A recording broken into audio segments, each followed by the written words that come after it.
One day a man's hands and feet got into discussion with his mind about who was more important.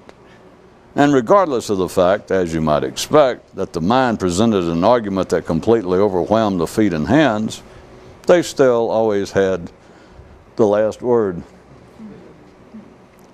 Not to mention the first. One man could think on many subjects, but only one eventually interested him. And curiously enough, it was almost the antithesis of thought. One legend says that after being questioned repeatedly on a certain matter by a man, Muhammad finally responded, "Okay, don't think of it as if you meet the prophet in the road, kill him, try death to every almost." See, curiously enough, the subject of which he became eventually interested was almost the antithesis of thought. It's all right there on the same page, in the same lifetime, in the same universe. One morning the king called his privy counselor to him and revealed, "Last night I dreamed I met a mystic who said to me, 'Once a man knows the truth about life, nothing else is of much importance.' What does it mean?" And his advisor replied, "That you ate too much before bedtime, sire." Every explorer starts out with a destination in mind, whether reasonable or not. And as he perseveres, the goal seems to become clearer. And as it does, so too do the efforts needed to arrive there. But if we're dealing with a true dyed-in-the-bush shorts adventurer here, then the day finally falls upon him wherein he realizes that it is all bullshit.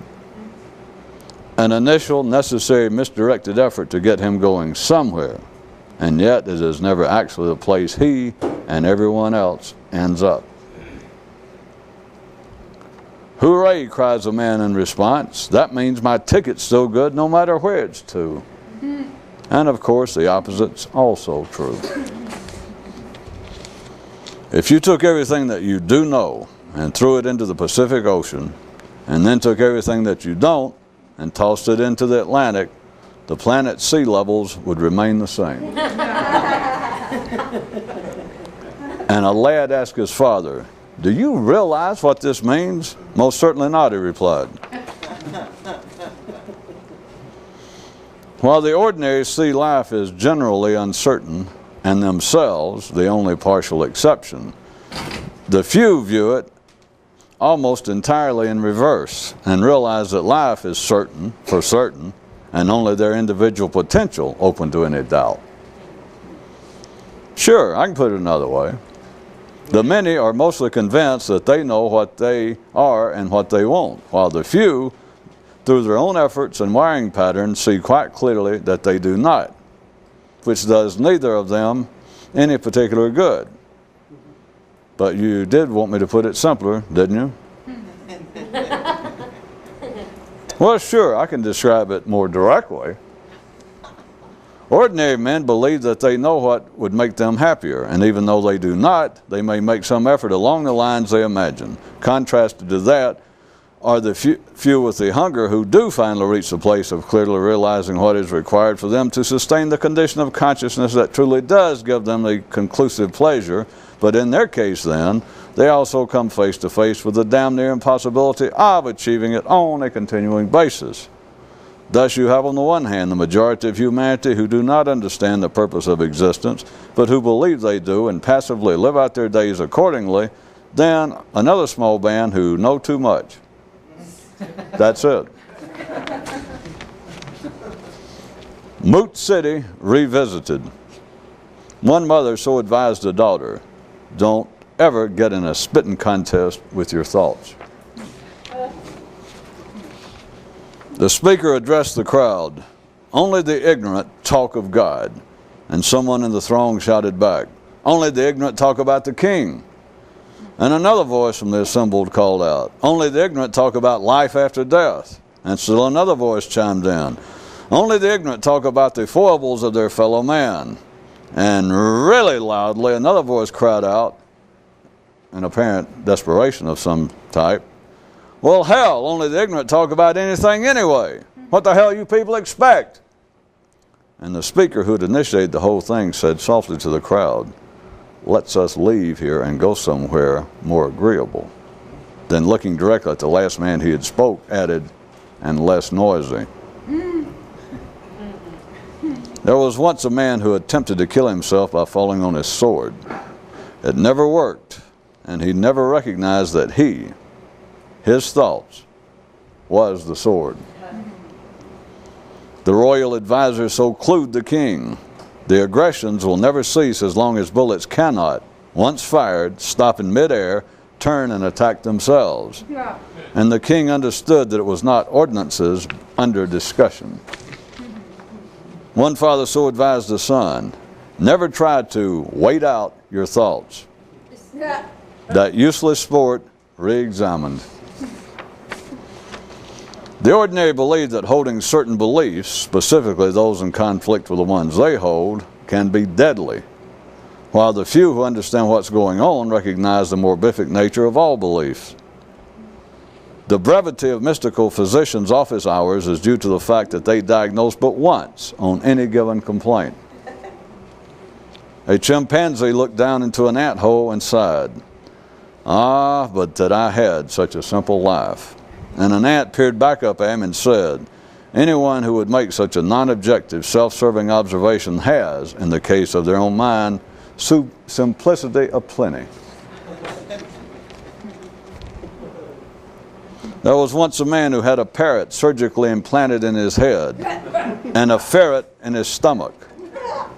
"God only knows why," noted the surgeon, "but a buck's a buck, and the reduction of the redundancy is not my specialty anyway." One man began to think of his mental operations as an automotive transmission, which could run either in automatic or which he could turn into a manual and shift himself. He found the latter more pleasurable, but had real difficulty remembering to take it out of automatic. Of course, that's one of the benefits of automatic, right? Ignorance frightens the ordinary. Weakness, personal weakness, the few. A sure sign of a captive mind is that its greatest dread, it can relate. There once existed a legendary race who spelled and understood freedom to be indifference. Spelling it that way is one thing, understanding it quite another.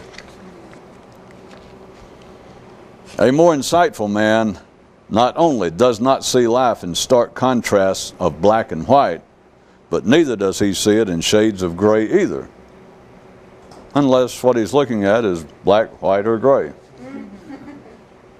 Ordinary men often take as a sign of intelligence the ability to see relative relationships between certain aspects of human affairs, but what they miss is the fact that everything in the strictly mortal realm is relative.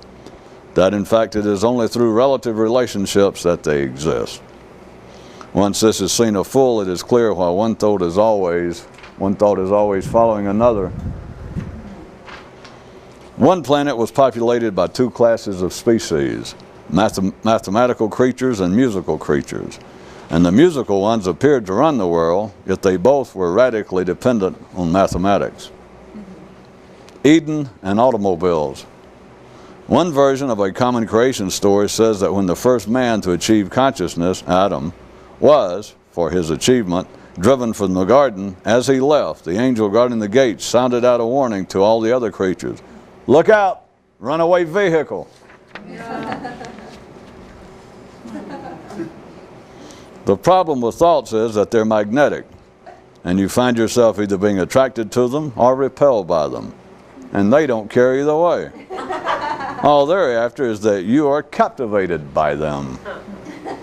And in case you haven't seen it yet, it's on this basis that men take life seriously. The civilized will passionately defend their sanity and intelligence. The simple, somewhat less so, which leaves only the crazies and the mystics to take care of everything else. Tonight's mental health news, and good news at that. Only those go crazy who can go crazy. And of your rights. What's your point in pointing out things that people can't do anything about? And damn what potential purpose there is to me doing so didn't damn near get served in that it motivated him to bring up the point. I shan't bore nor run the risk of embarrassing you by asking you if you get it. There was once a man who believed that he had seen better and was able to update a certain old maxim thusly: redundancy is the root of all evil. And life just shook its head and chortled. You still have no idea what's holding everything together where you are.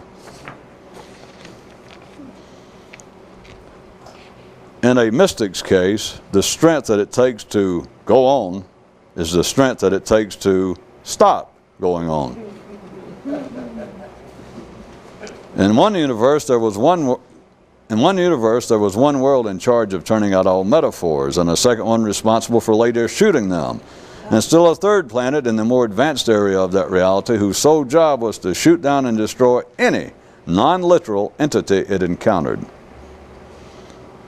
The enjoyment of electronic communications experienced by people of this planet is due primarily to it assigning each participant a number.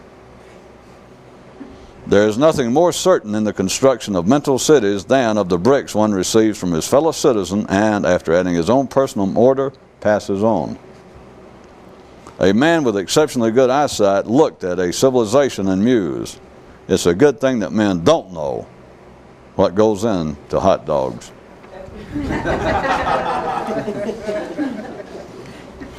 Mentation and at-home dining. If you only think with thoughts, you'll always either take things literally or take things metaphorically. But the one thing you'll never be able to do is to call for takeout. Mental travel as regards the many and the few. Trains are a series of separate cars connected together, while planes are a single entity that fly alone.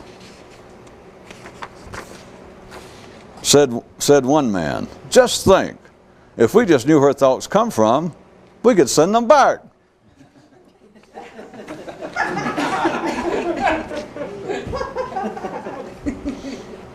If you allow yourself to pick out some specific odors in life that you don't like, all of life smells.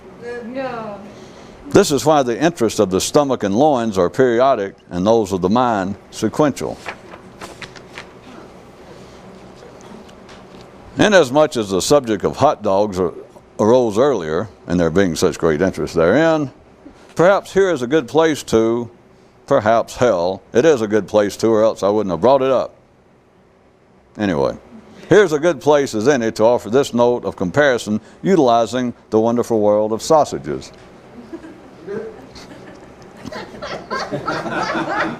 Thoughts are to consciousness filler. Which is why, same as with cheap hot dogs, the addition of spicy condiments is so attractive. Yet another angle to that popular creation tale says that once Adam and Eve, the original mortals, became verbally conscious, it was only then that they became ashamed. And not because, as is normally held, that they were physically naked, but rather because at that initial stage their words were without modifiers to properly cover and conceal.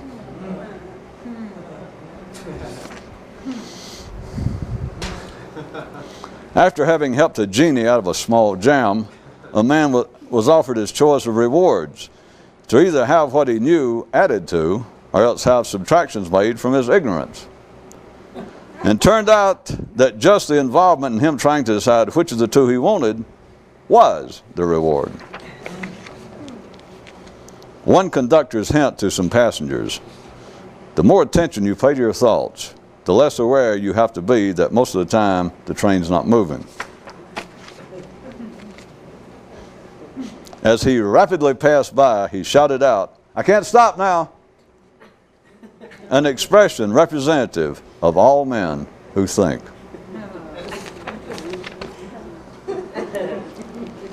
To take the impermanent as serious is silly.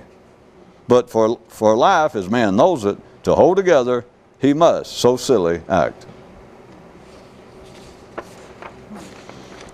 In a certain land with no limits, trains who learn to trip themselves up become planes. Yeah. And one passenger understood that transportation is not what is being discussed. The simple act more and think less, while the more civilized think more in comparison to acting, which leaves all the other possibilities pretty much open to the rest of us. What do you call someone who can't see any possibilities other than the ones his neighbors see? Ordinary. A fact that can drop new light on the question of mystical sight. Things are never spooky enough for weekend warriors, yet painfully plain for the real variety. This is why there are so few fables touting the pleasures and benefits of being lost in the woods and staying lost therein. There was once a passenger on a train who said, "I think I liked it better before I understood what the trip was about." But I wouldn't take that too seriously. I think he just ate some bad egg salad. The way to tell that you're a victim of your thoughts is that you think that you're thinking them. There's nothing more fascinatingly structured than a good murder mystery. Excluding life, that is. One guy named his new houseboat, "Any god, model, standard, or ideal that can be bummed out or insulted cannot be in any way superior to the person perceiving it." And off he sailed. Guilt and stupidity free. Movement in the head is an illusion. Yeah, I know. An illusion that seems to work. Yeah, I know. A man went to a mystic and said, "I've got this rattle." Well, you didn't think he'd take it to a normal bill mechanic, did you? I mean, after all, it did turn out just to be himself. Wolves who have to sell themselves are no longer true wolves. This is either this evening's zoological update, marketing tip, political commentary, or all three. What keeps the public side of the search for enlightenment alive is not those who have achieved it, but those still struggling. On one mythical express, passengers were offered lectures and had their choice between ones concerning the destination or about the nature of train travel itself. Or for those truly in a hurry, no lectures at all. No. Just some egg salad.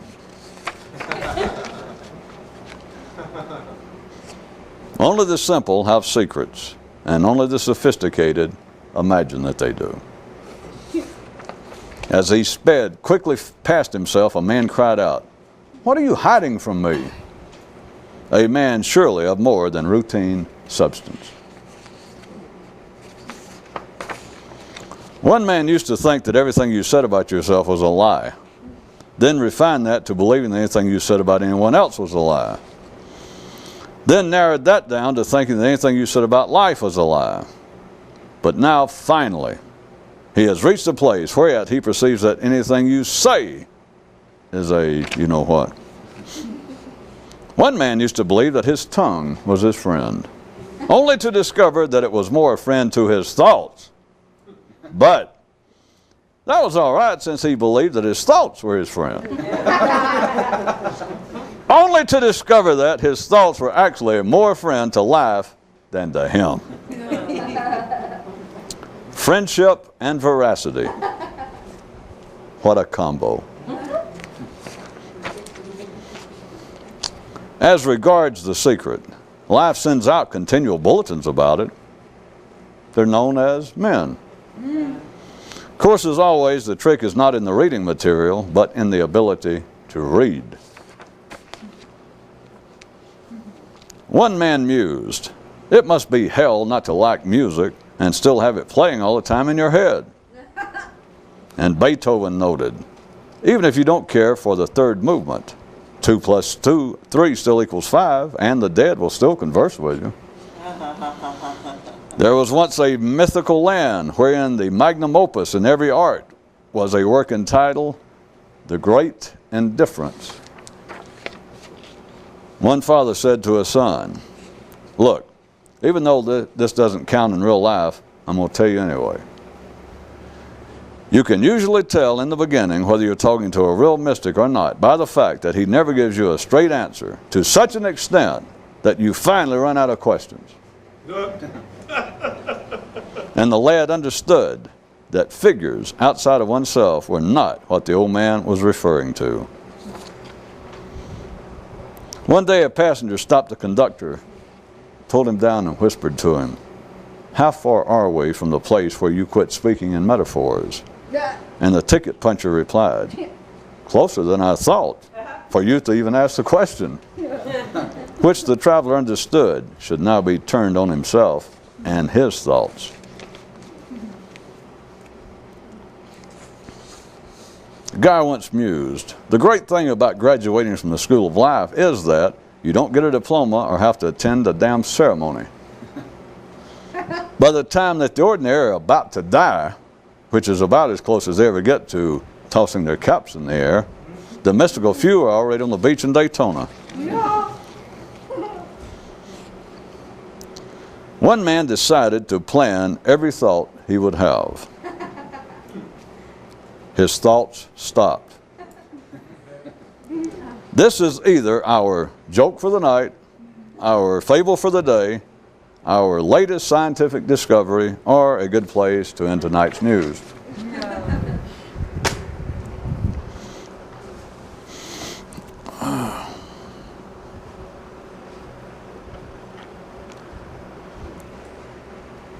The news item that noted that the public life of the search for enlightenment is kept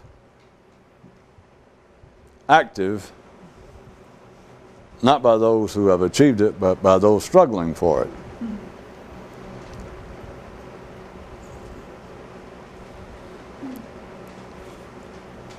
I guess I could spend the normal 20 or 30 minutes talking about that, apparently on the literal to semi-metaphorical level. And then at the very last moment, just as you think surely that none of us can keep our balance anymore, and that the voices of the past Walendas are on the floor calling to us, little over further, and we'll all be done for in the final moments, saved only by the fact, before I reveal the great hidden punchline for the night, time runs out. Do you want to jump to it without the middle part? Yes, but how can you tell whether I do or not? Yes. Well, okay, all right. As long as we're in agreement, as long as we understand one another, or as long as we absolutely do not. But all this stuff in the middle, bad egg salad. You'll regret it. Not enough to kill you, perhaps. You just kind of feel stove up all your life. A bit queasy. Not at all sure you should ride the coaster again at this moment.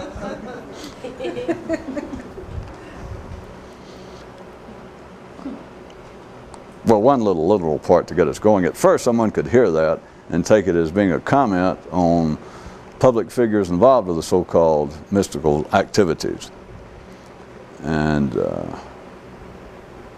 in other words, that if some figure showed up in the past or did contemporaneously, that someone publicly involved with the so-called search for enlightenment, really a part of the public activity, you could take that as being a comment that they certainly haven't achieved it if the news item was valid.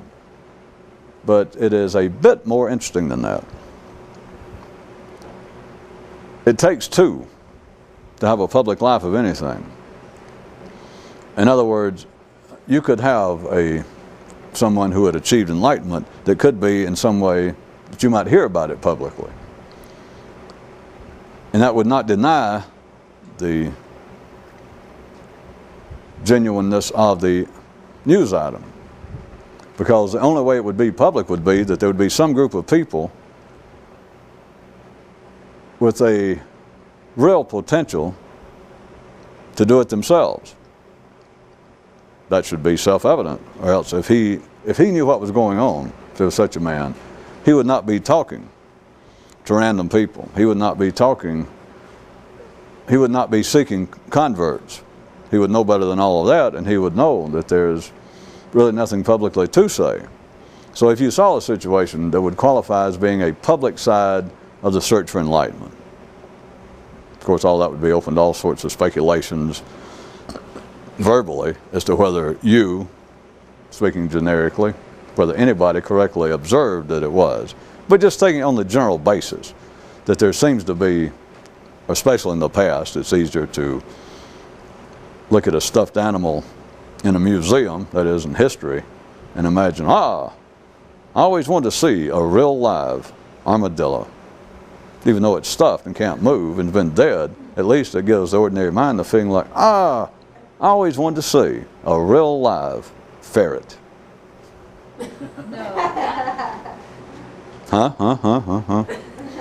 At any rate, we could pretend, play this out historically for a second, that it is not just making a comment that a Buddha type figure. It's not to say that anyone, we'll just take that literally for a second, as all the reports that there was such a person, etc. That it's not to say that Adam is not simply saying that, wait a minute, he was a fraud or he would not have been saying anything publicly. You've got to remember, you've got to face the fact that he would not, even if he did, if he had reached the state, if he knew what it was, if he knew the truth about life, he would not be talking unless there was someone to listen with the real potential to hear it. And then again, you've got to face this. He could not be such a pimplehead as to not have some awareness as to the level, the potential of the people to whom he was talking. So, you'd be faced with this, pressing on, still assuming that I have given a worthwhile description of something in that news item. Then you'd be faced with this, that if you heard something, if there was something that has occurred in the past that was of a public nature, and it did involve someone who knew what was going on, who knew the truth about life, then it also involved some group of people at the time that had the potential to hear it, that he was not addressing the masses. This is where it all, if for no other reason, this is where so-called history, that is where, not that there's any fault on man's part, it's where the mind falls apart, but it's where what's assumed to be recorded history splits inseparably from the reality of what may have gone on, because the stories always tell that if there is some information that men do not normally have that's of value, then by God, it's intended that all men have it. That's the basis of religion. That's the basis of religion, that of all the religions, that something has been revealed to one person or a small group of people of such great significance that it is their duty. They were given the duty. Or else even if the gods hadn't given them the duty, they would immediately recognize the unique value of the information, and therefore it would be inherent in learning the information, it would be inherent a feeling of responsibility to pass it along. No such thing. No such thing. That is the basis of religion, though. That's the basis of selling everything, remember. It's been a while since I pointed out, but recall that at the survival level, from the cortex down, no selling is necessary, not for the functions. You do not have to sell people an idea of drinking water and eating food and going to sleep. It is only when you get into unnecessaries. It only is when you get into the secondary world of the mind or into secondary local aspects of the primary. That is, you do not have to sell people on sleep, but you have to sell them on buy the thing I make to sleep on. Buy my bed. No, buy my bed. No, buy my mattress. You got to do that. And you certainly, when you get above the area that could be, when you get to an area that can be easily and properly contrasted to the bowel necessary, the survival necessary, if you get into the area of CDs, movies, automobiles, anything that is not directly necessary for survival, then you are totally dependent upon marketing, salesmanship, selling. There's just, well, you understand that. Unless you tell somebody, unless you constantly tell them why you need an antiperspirant. I mean, why you have got to have it.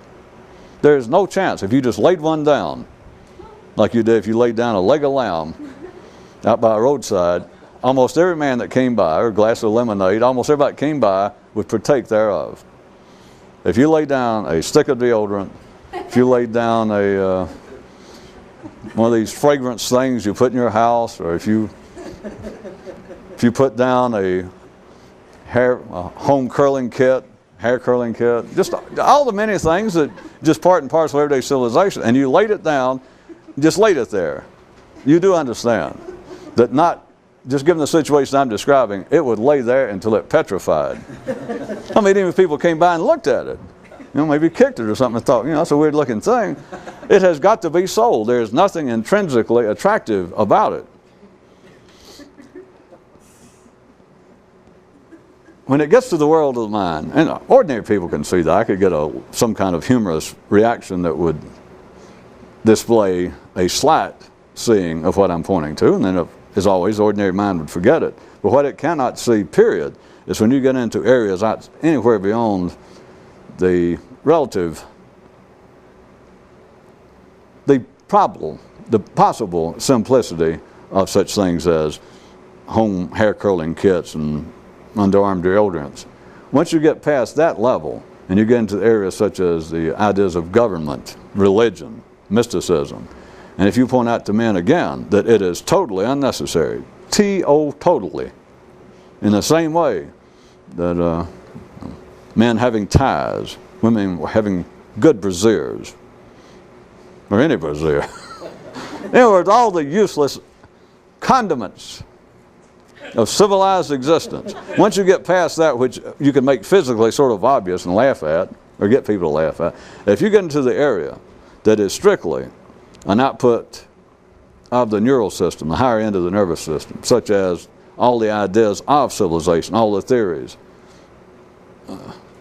that reach into religion, or at the source of, the base of religion and politics, philosophy, then the mind cannot see it. All the thing the ordinary mind can do, since it's dealing with thoughts, and since thoughts are magnetic, it will either take what you say and theoretically accept half of it and say, well, all right, what you're saying is there is some validity, because there are some people with some absolutely crackpot ideas as regards religion. And you ask the person saying that, well, you're religious? And they go, well, yeah, I'm Catholic. And you go, but you don't consider yours crackpot. Well, certainly not. So you're talking about, in other words, Catholic views are not crackpot. No. So then you go over to, well, you know where it's going. You go to the group that he called crackpot, and you say the same thing to them, and they're very likely to include, or specifically point to, Catholicism as a real crackpot misuse of religion. So, even though the mind can, and you can do it with politics, we'd be talking about one-man governments, or we'd be talking about republics. And whichever ideas that your mind is attracted to, the mind will agree with what I'm saying. Yeah, part of it is silly and useless, but it's always selective, which was a news item for those of you that missed it tonight, that said if you select certain odors in life that you don't like, all of life smells, stinks.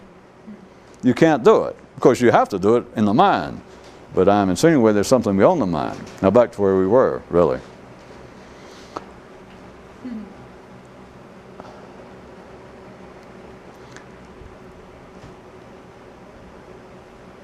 Let's go from politics and religion and refine it a little bit. The whole idea of changing one's consciousness, which is doing something with this thing called thought.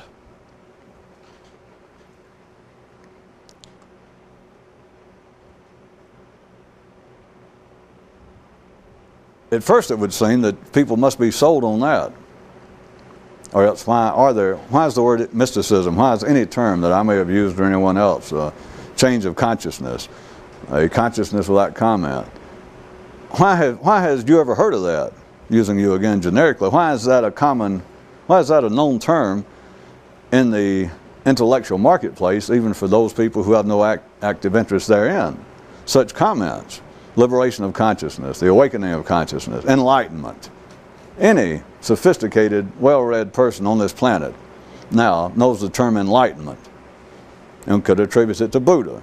And that supposedly was some kind of supernatural state that he claimed that once he was in it, he knew everything.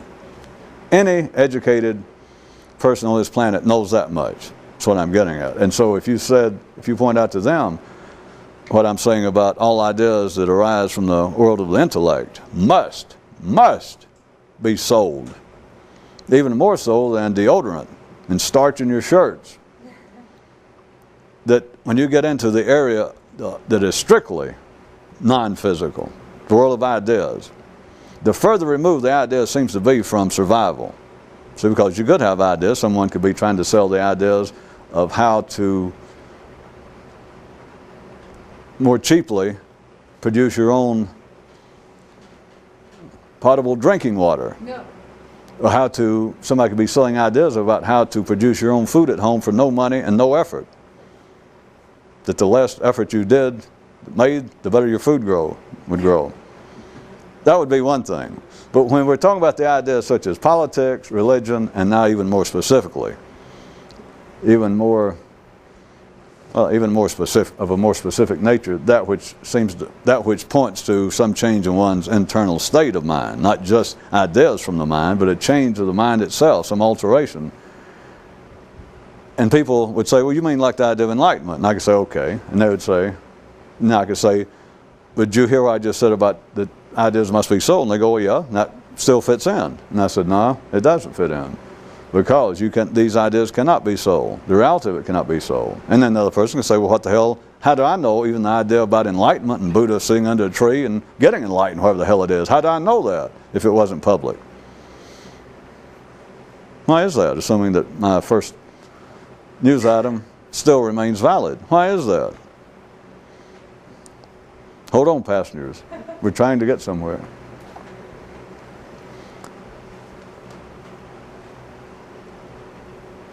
Now jump totally into your own mind.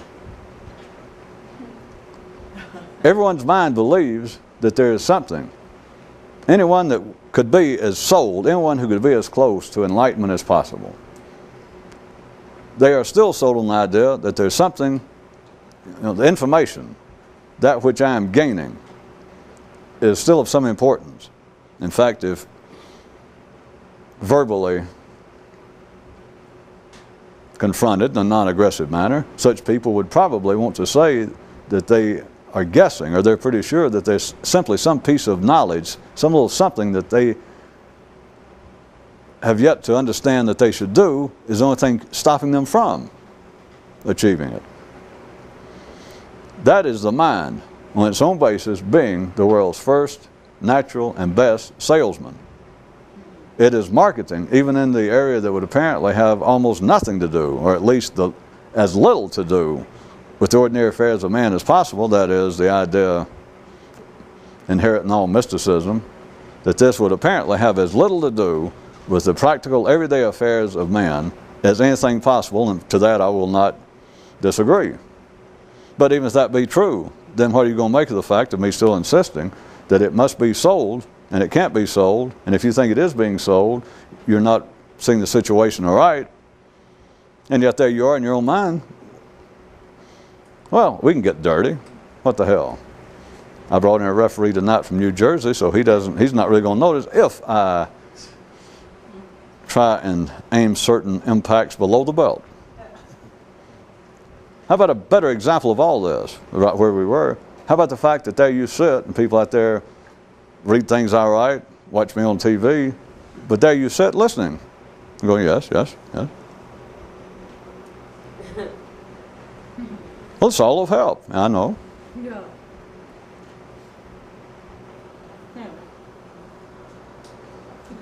Well, it's got to be. I know.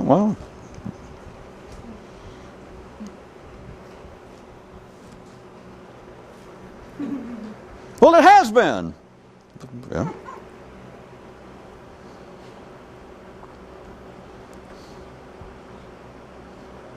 I wish you wouldn't do that. Oh, okay.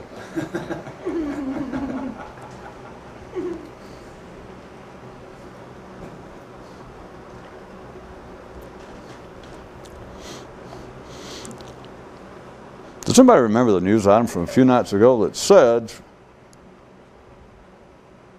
it's alleged that there was a certain document that was stolen from God's personal, private files. And on this particular document was made note the fact that God himself refers to men who try to sell any other men anything as pathetic turd rollers.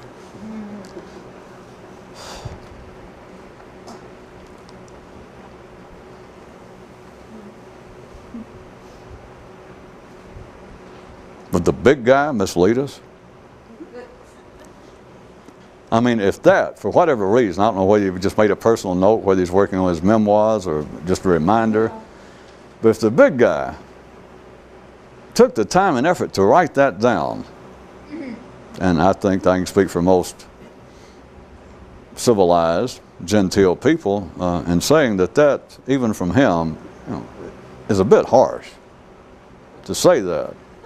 So the point being, if he would actually put that down and run the risk of it historically, or falling into the historic hopper, that is, of it finally coming to light as it has done, if that's what he put down, knowing the risk that he ran by putting any of his thoughts, like any mere mortal, that anytime you put down your private thoughts on a permanent record, you run the risk. There is a risk, no matter how small, that someday it will come to light. The point is, if he, in his infinite wisdom, would write that down, can you imagine what he really thinks? No. And yet, all of life, at the survival level, is a matter of advertising, or a matter of sales, sans advertising.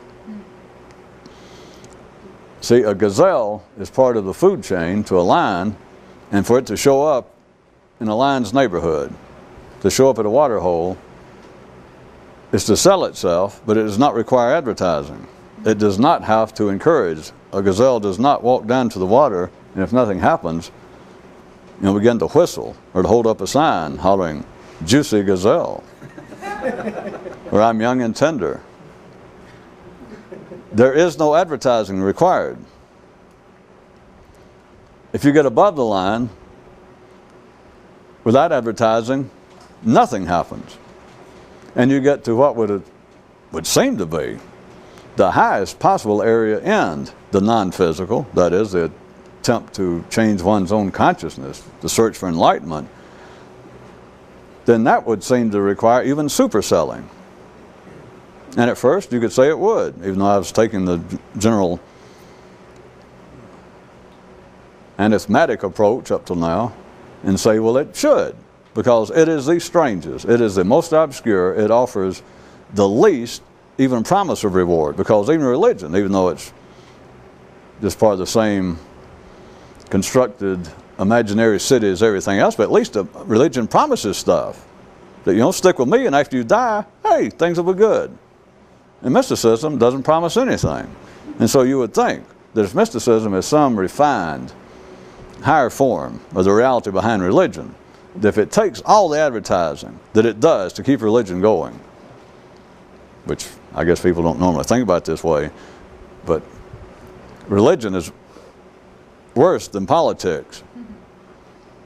For those of you that never thought about that, a political figure, no matter our showbiz, same thing, but no matter how famous a guy is, or a group, somebody, their latest record, their latest book, or a politician, even though he was governor of your state or he was a senator, to the point that while he was active, while he was in office, that he'd walk in a room and people would just stand up, and people would even give a semi-regal bow, that he was really somebody. And the man gets voted out of office. Those of you who don't know it, it comes as a shock to many of these old out-of-work wolves. 2 weeks later, after they're out of office, 1 month after your last hit when you were number one, or maybe a year later, you hadn't had a hit on the charts in a year. For the last 6 months, you've been riding the oldies circuit, playing some nice bars along the panhandle of Florida. But a year before, you could not get out of your car at a 7-Eleven store driving to a gig without groupies, people rushing up to you. And now here it is, less than a year later, and nobody even remembers you. Or a senator, a man to whom lobbyists curried favor, insisted, here, have some more money for your campaign. Now you can use it next year.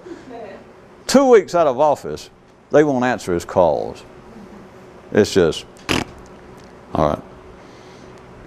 The thing is, that's what I was really about to point at, is you have to continue in power and you have to continue advertising. Being in power is the advertising. Or if you're running for office, you can just be running for office and become famous and people be impressed. But if you do not keep your name before the public, if you do not keep the ads on TV, you do not keep the signs up, you can be popular for 1 week. I mean, extremely popular. People impressed, but you must keep your name before the public. Did I get too far afield? How about Coca-Cola? As far as I know, they spend more money than any other company in the world on advertising. And it's the same product, nothing's changed, they change the can every now and then, and you think, well, why? It's the largest selling food product, I believe, in the world, and has been for years and years, and yet they spend more. And first you can say, well, why? If it's the largest selling food product in the world, and as far as drink, I think it's like twice the size in sales as its closest competitor. And you would think, well, why do they keep advertising? Somewhere along the way, life has taught some people, some collective groups of people, that you cannot ease up. It has been tried, as a matter of fact, companies that were doing so well, commercial enterprises. And they thought, why are we spending 1/10 of our gross national sales every year on advertising? Hell, we get bigger and bigger every year. And they slash drastically their advertising. 2 years later, they're bankrupt. And they're all standing around, what happened?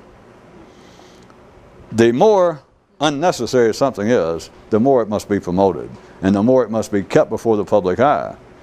And as I started out where this all was a few minutes ago, as people don't, I'm sure, do not normally look at it this way, but religion has to advertise itself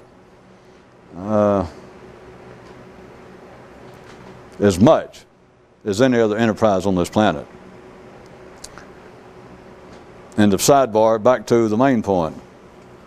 So you could think, you would be within your rights to think, well, in that area, if religion, for instance, has to advertise and continually promote itself, it must be relentless. You cannot take off a decade. You can't, the church, any church cannot decide, well, let's knock off 50 years and just kind of, regroup, count our blessings, take a sabbatical. Things are not going anywhere. Right now we got more adherents than any other church on this planet.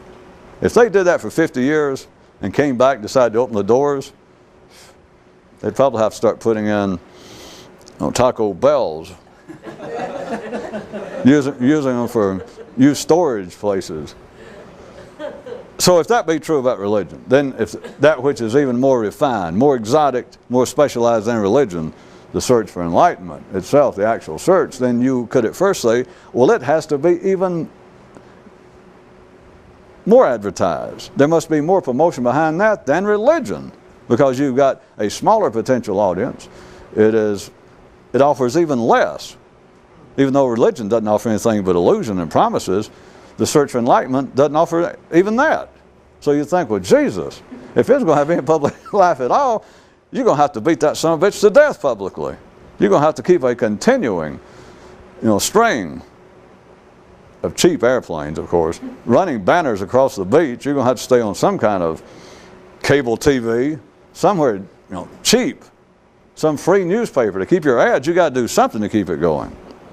That would be one damn near predictable view of it. Except for this, if you can see it, there is no such thing going on, and never has been. Because the public, what is seen as the public aspect, the public life of the search for enlightenment, is supported, is due to, is fueled only by those still struggling for it. Now remember, we're not talking about just one person. We're talking about that if somebody is even doing it publicly, that means that there's some other person or persons who have the potential to hear it. So from another view, once you see it, there never has been any promotion for this. There's promotion for what appears to be this.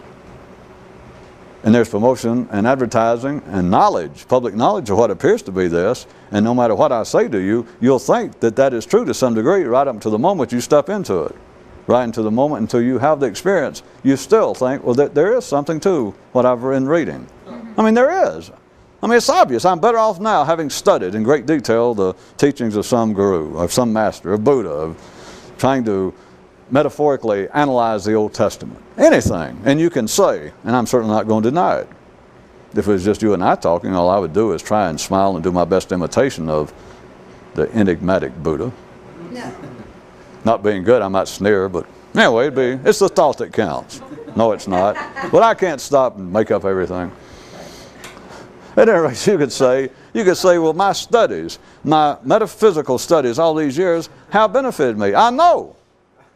Because if we're going to take one of these figures, look at them. I assure you that they went through the same stuff. Yeah, more or less. They might not have read and stayed involved as long as you, but that's a moot point. I mean, for everybody to say, well, I hear people say, well, boy, I feel left out because, Jesus was awake by the time he was 32. And Buddha, the best they can figure, was at least that age. And what little reports there are, which amounts to almost none, of Zoroaster, he's open to everything. People say, well, hell, the man was born enlightened. And so anyway, somebody can say, well, if Moses was already in the conscious promised land before he was 40, look at me, what chance have I got? And you might as well give that up, because if you're past, you say, well, Jesus was 32, and I go, how old are you? And you go, 33. And what the hell are you whining about? Unless you found some use for it, and then clue me in. For those of you who didn't like the visitor who came to Earth, and we found out that one of the most revered and dearly loved songs on this planet was a song called Precious Memories, he thought, well, how precious. So back to where we were again. If you can see it, you'll finally see that there has never been any promotion of this. There cannot be. There's been no real public activity of this. I know that it appears to be, and I know that people study it. And in the same way that I mentioned that on some mythical expresses, they offered lectures to the passengers. That's all that those are. One thing, the lectures help if your own thoughts won't do it. A lecture listening to someone else talk is just an excuse to substitute for listening to you think. And a conductor in another news item did not point out, he said, well, one thing about it, if you pay a strict attention, real close attention to your thoughts, at least it makes you have to be less aware of the times, which is most of the time, that the train's not moving. So if you don't like that, you read books, you go to lectures, and they have lectures on the great mystical adventure. And you get down your seat, get a window, sit by, you go, all right. And so, it's either listening to somebody else talk or listening to you think. But all it does is help distract you from the fact of the times when the train's not going anywhere. Which is, I thought you'd never ask. Which is when you're thinking about it. Don't do that! Oh. There's a sign, in all humility, I hate to brag, but I would say there's a sign of at least impending an increase in consciousness for a man to be able to play at least 2/3 of the Three Stooges by himself.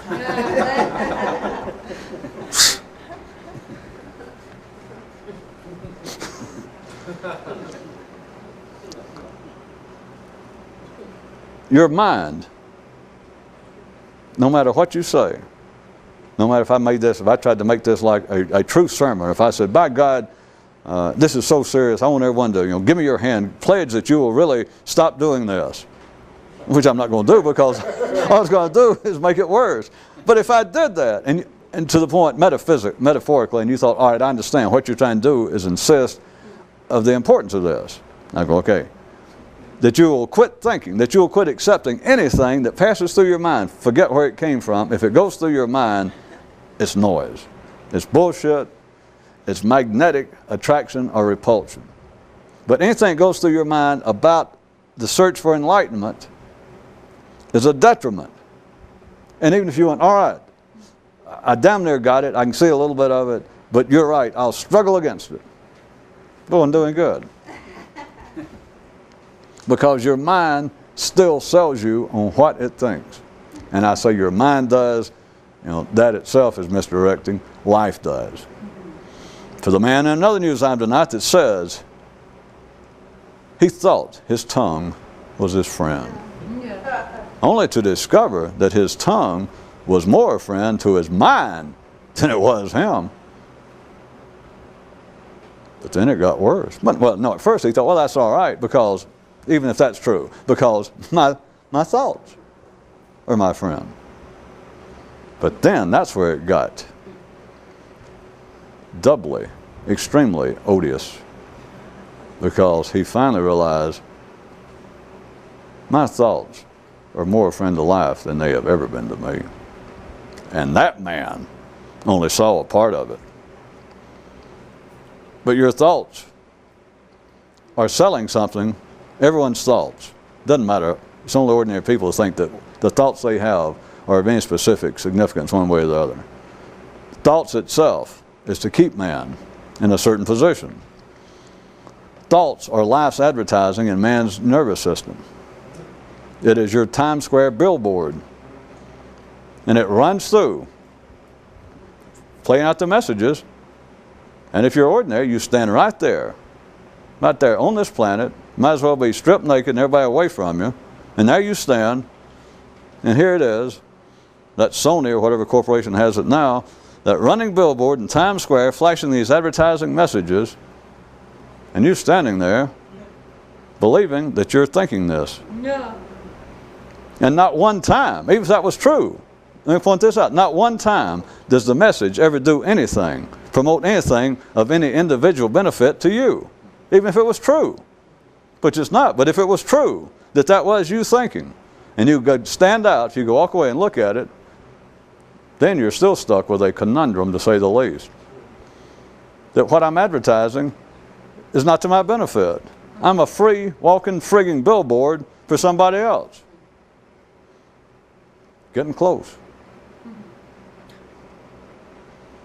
That's why this can't be promoted, and that's why you should never listen. That's why, even to yourself, because we'll assume by now that most of you are immune to being captured by the wiles of some charismatic cult leader. Yeah. I know. But you don't need to be. You've already been captured by one much more fascinating, much more alluring, and may I say one who is not. The question of charisma does not even come into play. And he or she is very well known to you. Very well, in a figure of speech. You're being sold. Life, things are arranged so cleverly that even when you're attempting to become a non-consumer in the general marketplace of life, life will then make you get all involved with what you consider as non-commercial affairs, and still have you working for it, still have you shopping, still having you spend your money, which is your mental energy, in its markets. The moral tonight being, don't listen to nobody.